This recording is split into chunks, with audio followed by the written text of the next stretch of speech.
என்ன மக்களே கையில கன் வச்சிருக்கேன்னு பாத்தீங்களா? நம்ம எக்ஸ்போல ஃபர்னிச்சர்ஸ் கலெக்ஷன்ஸ் மட்டும் இல்லாம ஏகப்பட்ட உங்க வீட்டுக்கு தேவையான ரொம்ப யூஸ்ஃபுல்லான ஹோம் அப்ளையன்ஸ் ப்ராடக்ட் எல்லாமே ஆஃபர் பிரைஸ்ல கொடுத்துட்டு இருக்கோம். இந்த மாடல் பாருங்க, பிஜிஎன் கம்பெனில வந்திருக்கு. இடியாப்ப குழல், முறுக்கு சுடுறது, அது மாதிரி சொல்லி தனித்தனி அச்சு வந்துடும்.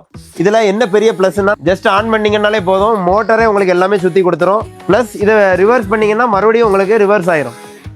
இது மட்டும் இல்லை மக்களே, நம்மகிட்ட இருக்க எல்லா அப்ளைன்ஸுமே கம்ப்ளீட்டாக பிராண்டட் ஐட்டம் மட்டும்தான் சேல் பண்ணிட்டு இருக்கோம். இது பாருங்க, டவர் ஃபேன்ல இருந்து வாட்டர் ஹீட்டர் இருக்கு, TV, fridge, washing machine, mixie, grinder, table fan. இது அடுத்து கிராம்ப்டன் கம்பெனில இருந்து ஹேண்ட் பிளெண்டரு, ஃபுல்லாகவே பவர்ஃபுல் மிஷின். இதுக்கு வாரண்டி கார்டோட தான் எல்லாமே கொடுத்துட்டு இருக்கோம். 0% ஆயிலே இல்லாமல் குக் பண்ணுற மாதிரி ஏர் ஃப்ரையர் இருக்கு. ப்ளஸ் இது மாதிரி சாண்ட்விச் மேக்கர், இது மாதிரி ஏகப்பட்ட ஹவுஸ் ஹோல்டு ப்ராடக்ட் நம்மகிட்ட ரெடி ஸ்டாக் அவைலபிள் இருக்கு. எல்லாமே உங்களுக்கு 30 to 60% ஆஃபர் பிரைஸ்ல கொடுத்துட்டு இருக்கோம். இது மாதிரி இன்னும் நிறைய ஹோம் அப்ளையன்ஸ் ப்ராடக்ட் ஆஃபர் பிரைஸ்ல வாங்கினா மறக்காம வந்து நம்ம எக்ஸ்போ விசிட் பண்ணுங்க.